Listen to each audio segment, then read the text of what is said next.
Hello, everybody. Welcome back to another day of our Bible reading. It is June 26th, day 177 today, and we are starting in 2 Kings chapter 9, starting with verse 14. So Jehu kills Joram and Ahaziah. So Jehu, son of Jehoshaphat, son of Nimshi, led a conspiracy against King Joram. Now Joram had been with the army at Ramoth-Gilead, defending Israel against the forces of King Hazael of Aram. But King Joram was wounded in the fighting and returned to Jezreel to recover from his wounds. So Jehu told the men with him, "If you want me to be king, don't let anyone leave town and go to Jezreel to report what we have done." Then Jehu got into a chariot and rode to Jezreel to find King Joram, who was lying there wounded, and King Ahaziah of Judah was there too, for he had gone to visit him. The watchman on the tower of Jezreel saw Jehu and his company approaching, so he shouted to Joram, "I see a company of troops coming." "Send out a rider to ask if they are coming in peace," King Joram ordered. So horsemen went out to meet Jehu and said, "The king wants to know if you are coming in peace." And Jehu replied, "What do you know about peace? Fall in behind me." And the watchman called out to the king, "The messenger has met them, but he's not returning." So the king sent out a second horseman, and he rode up to them and said, "The king wants to know if you come in peace." And again Jehu answered, "What do you know about peace? Fall in behind me." The watchman exclaimed, "The messenger has met with them, but he isn't returning either. It must be Jehu, son of Nimshi, for he's driving like a madman." "Quick, get my chariot ready," King Joram commanded. Then King Joram of Israel and King Ahaziah of Judah rode out in their chariots to meet Jehu. They met him in the plot of land that had belonged to Naboth of Jezreel. And King Joram demanded, "Do you come in peace, Jehu?" And Jehu replied, "How can there be peace as long as the idolatry and witchcraft of your mother Jezebel are all around me?" Then King Joram turned the horses around and fled, shouting to King Ahaziah, "Treason, Ahaziah!" But Jehu drew his bow and shot Joram between the shoulders. The arrow pierced his heart, and he sank down dead in his chariot. Jehu said to Bidkar, his officer, "Throw him into the plot of land that belonged to Naboth of Jezreel. Do you remember when you and I were riding along behind his father Ahab? The Lord pronounced this message against him. 'I solemnly swear that I will repay him here on this plot of land,' says the Lord, 'for the murder of Naboth and his sons that I saw yesterday. So throw him out on Naboth's property, just as the Lord said.' And when King Ahaziah of Judah saw what was happening, he fled along the road to Beth-Hagan. Jehu rode after him, shouting, 'Shoot him too!' So they shot Ahaziah in his chariot at the ascent of Gur near Ibleam. He was able to go as far as Megiddo, but he died there. His servants took him by chariot to Jerusalem, where they buried him with his ancestors in the city of David. Ahaziah had become king over Judah in the 11th year of the reign of Joram, son of Ahab. The death of Jezebel. When Jezebel, the queen mother, heard that Jehu had come to Jezreel, she painted her eyelids and fixed her hair and sat at a window. And when Jehu entered the gate of the palace, she shouted at him, "Have you come in peace, you murderer? You're just like Zimri, who murdered his master." And Jehu looked up and saw her at the window and shouted, "Who is on my side?" And 2 or 3 of the eunuchs looked out at him. "Throw her down," Jehu yelled. So they threw her out the window, and her blood splattered against the wall and on the horses. And Jehu trampled her body under his horses' hooves. Then Jehu went into the palace and ate and drank, and afterward he said, "Someone go and bury this cursed woman, for she is the daughter of a king." But when they went out to bury her, they found only her skull, her feet, and her hands. When they returned and told Jehu, he stated, "This fulfills the message from the Lord, which he spoke through his servant Elijah from Tishbe. At the plot of land in Jezreel, dogs will eat Jezebel's body. Her remains will be scattered like dung on the plot of land, so that no one will be able to recognize her." Chapter 10. Jehu kills Ahab's family. Ahab had 70 sons living in the city of Samaria. So Jehu wrote letters and sent them to Samaria to the elders and the officials of the city and to the guardians of King Ahab's sons. He said, "The king's sons are with you, and you have at your disposal chariots, horses, a fortified city, and weapons. As soon as you receive this letter, select the best qualified of your master's sons to be your king, and prepare to fight for Ahab's dynasty." But they were paralyzed with fear and said, "We've seen that 2 kings couldn't stand against this man. What can we do?" So the palace and city administrators, together with the elders and the guardians of the king's sons, sent this message to Jehu.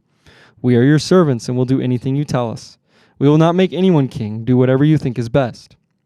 And Jehu responded with a second letter. If you are on my side and you are going to obey me, bring the heads of your master's sons to me at Jezreel by this time tomorrow.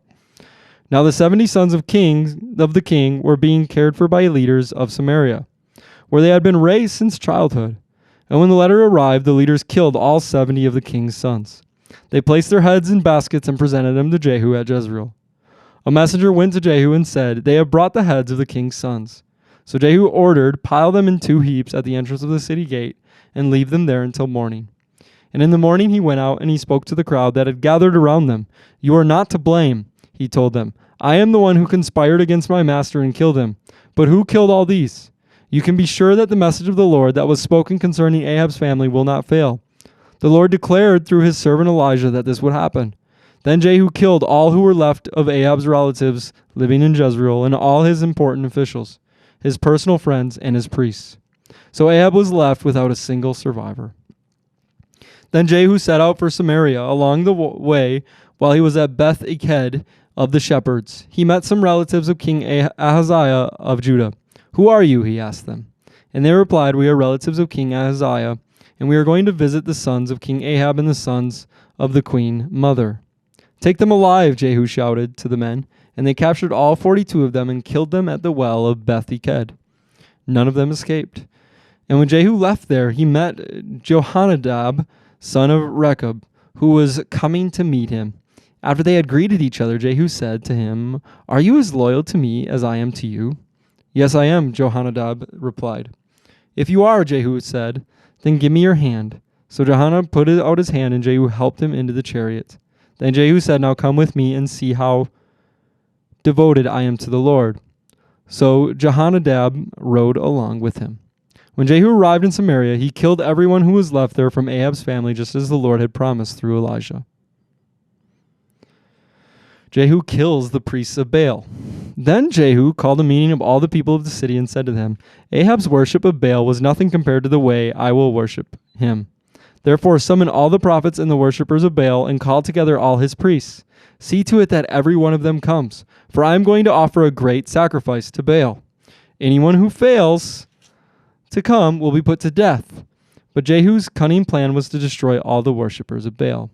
Then Jehu ordered, Prepare a solemn assembly to worship Baal. So they did. He sent messengers throughout all of Israel, summoning those who worship Baal. And they all came, and not a single one remained behind, and they filled the temple of Baal from one end to the other. And Jehu instructed the keeper of the wardrobe, Be sure that every worshipper of Baal wears one of these robes. So robes were given to them. Then Jehu went into the temple of Baal with Jehonadab, son of Rechab. And Jehu said to the worshippers of Baal, Make sure no one who worships the Lord is here, only those who worship Baal. So they were all inside the temple to offer sacrifices and burnt offerings. And now Jehu had stationed 80 of his men outside the building and had warned them, If you let anyone escape, you will pay for it with your own life. And as soon as Jehu had finished the burnt offering, he commanded his guards and officers, Go in and kill all of them. Don't let a single one escape. So they killed them all with their swords, and the guards and the officers dragged their bodies outside. Then Jehu's men went into the innermost fortress of the temple of Baal. They dragged out the sacred pillar used in the worship of Baal and burned it. They smashed the sacred pillar and wrecked the temple of Baal, converting it into a public toilet, as it remains to this day. In this way, Jehu destroyed every trace of Baal worship from Israel. He did not, however, destroy the gold calves at Bethel and Dan, with which Jeroboam, son of Nebat, had caused Israel to sin. Nonetheless, the Lord said to Jehu, You have done well in following my instructions to destroy the family of Ahab. Therefore your descendants will be kings of Israel down to the 4th generation. But Jehu did not obey the law of the Lord, the God of Israel, with all of his heart. He refused to turn from the sins that Jeroboam had led Israel to commit. All right, we will finish reading about Jehu tomorrow and get into Queen Athaliah's rule. But now we flip over to Acts chapter 17, verses 1 through 34. Acts 17. It says this. Paul preaches in Thessalonica. Paul and Silas then traveled through the towns of Amphipolis and Apollonia, and came to Thessalonica, where there was a Jewish synagogue. As was Paul's custom, he went to the synagogue service, and for 3 Sabbaths in a row he used the scriptures to reason with the people. He explained the prophecies and proved that the Messiah must suffer and rise from the dead, and he said, "This Jesus I'm telling you about is the Messiah." And some of the Jews who listened were persuaded and joined Paul and Silas, along with many God-fearing Greek men and quite a few prominent women. But some of the Jews were jealous, so they gathered some troublemakers from the marketplace to form a mob and to start a riot. They attacked the home of Jason, searching for Paul and Silas so they could drag them out to the crowd. Not finding them there, they dragged out Jason and some of the other believers instead and took them before the city council. "Paul and Silas have caused trouble all over the world," they shouted, "and now they are here disturbing our city too. And Jason has welcomed them into his home, and they are all guilty of treason against Caesar, for they profess allegiance to another king named Jesus." And the people of the city, as well as the city council, were thrown into turmoil by these reports. So the officials forced Jason and the other believers to post bond, and then they released them. Paul and Silas in Berea. And that very night the believers sent Paul and Silas to Berea. When they arrived there, they went to the Jewish synagogue, and the people of Berea were more open-minded than those at Thessalonica.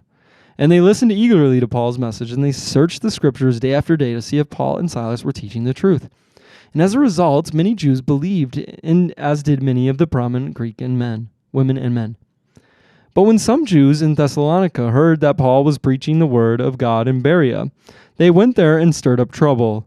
The believers acted at once, sending Paul onto the coast, while Silas and Timothy remained behind. Those escorting Paul went with him all the way to Athens, then they returned to Berea with instructions for Silas and Timothy to hurry and join him. Paul preaches in Athens. While Paul was waiting for them in Athens, he was deeply troubled by all the idols he saw everywhere in the city, and he went to the synagogue to reason with the Jews and the God-fearing Gentiles. And he spoke daily in the public square to all who happened to be there. He also had a debate with some of the Epicurean and Stoic philosophers. When he told them about Jesus and about his resurrection, they said, "What's this babbler trying to say with these strange ideas he's picked up?" And others said, "He seems to be preaching about some foreign gods." And then they took him to the high council of the city. "Come and tell us about this new teaching," they said. "You are saying some rather strange things, and we want to know what it's all about." It should be explained that all of the Athenians, as well as the foreigners in Athens, seemed to spend all their time discussing the latest ideas. So Paul, standing before the council, addressed them as follows. "Men of Athens, I notice that you are very religious in every way. For as I was walking along, I saw your many shrines, and one of your altars had this inscription on it: 'To an unknown God. This God whom you worship without knowing is the one I'm telling you about. He is the God who made the world and everything in it. Since he is the Lord of heaven and of earth, he doesn't live in a man-made temple, and human hands can't serve his needs, for he has no needs. He himself gives life and breath to everything, and he satisfies every need. From one man he created all of the nations throughout the whole earth. He decided beforehand when they should rise and fall, and he determined their boundaries. His purpose was for the nations to seek after God and perhaps feel their way toward him and find him, though he is not far from any one of us. For in him we live and move and exist. As some of your own poets have said, we are his offspring. And since this is true, we shouldn't think of God as an idol designed by craftsmen from gold or silver or stone. God overlooked people's ignorance about these things in earlier times. Now he commands everyone, everywhere, to repent of their sins and to turn to him. For he has set a day for judging the world with justice by the man he has appointed, and he proved to everyone who this is by raising him from the dead." And when they heard Paul speak about the resurrection of the dead, some laughed in contempt, but others said, "We want to hear more about this later." That ended Paul's discussion with them, but some joined him and became believers. Among them were Dionysius, a member of the council, a woman named Damaris, and others with them. All right, that's chapter 17, and now we turn to Psalm 144. Psalm 144. A psalm of David. Praise the Lord, who is my rock. He trains my hands for war and gives my fingers skill for battle. He is my loving ally and my fortress. He is my tower of safety, my rescuer. He is my shield, and I take refuge in him. He makes the nations submit to me. O Lord, what are human beings that you should notice them? Mere mortals that you should think about them. For they are like a breath of air. Their days are like a passing shadow. Open the heavens, Lord, and come down. Touch the mountains so they billow smoke. Hurl your lightning bolts and scatter your enemies. Shoot your arrows and confuse them. Reach down from heaven and rescue me. Rescue me from deep waters, from the power of my enemies. Their mouths are full of lies. They swear to tell the truth, but they lie instead. I will sing a new song to you, O God. I will sing your praises with a 10-stringed harp. For you grant victory to kings. You rescued your servant David from the fatal sword. Save me, rescue me from the power of my enemies. Their mouths were full of lies. They swear to tell the truth, but they lie instead. May our sons flourish in their youth like well-nurtured plants. May our daughters be like graceful pillars carved in a beautiful palace. May our barns be filled with crops of every kind. May the flocks in our fields multiply by the thousands, even tens of thousands, and may our oxen be loaded down with produce. May there be no enemy breaking through our walls, no going into captivity, no cries of alarm in our town squares. Yes, joyful are those who live like this. Joyful indeed are those whose God is the Lord.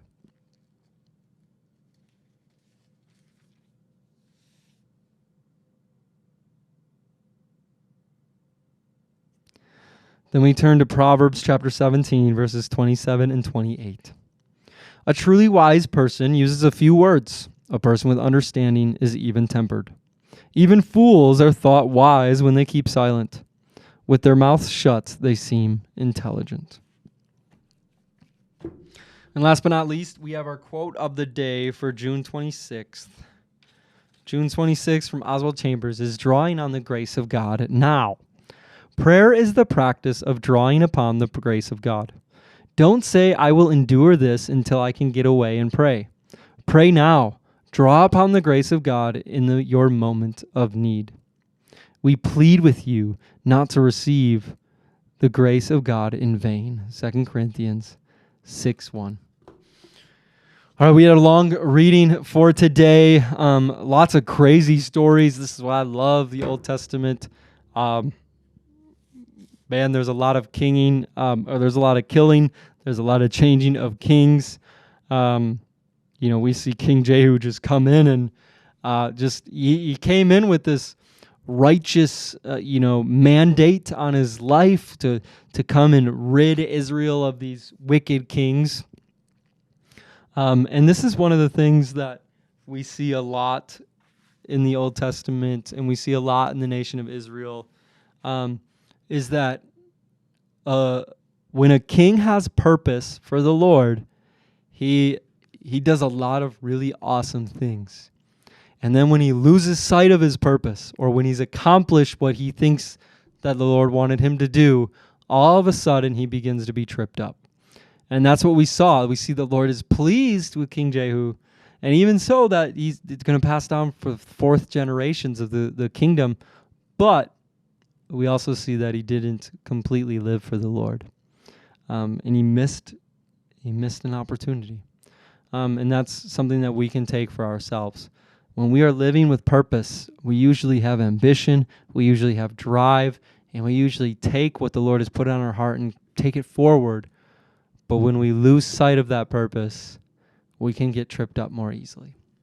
So let's live for purpose. Lord, we thank you that you are good to us. Lord, I thank you for each and every person listening. Father, I just pray a blessing over our weekend here. I pray a blessing over this reading, Lord, and that your word will continue to speak to us. In Jesus' name we pray. Amen. All right, everybody, that is day 177, and we will see you again tomorrow.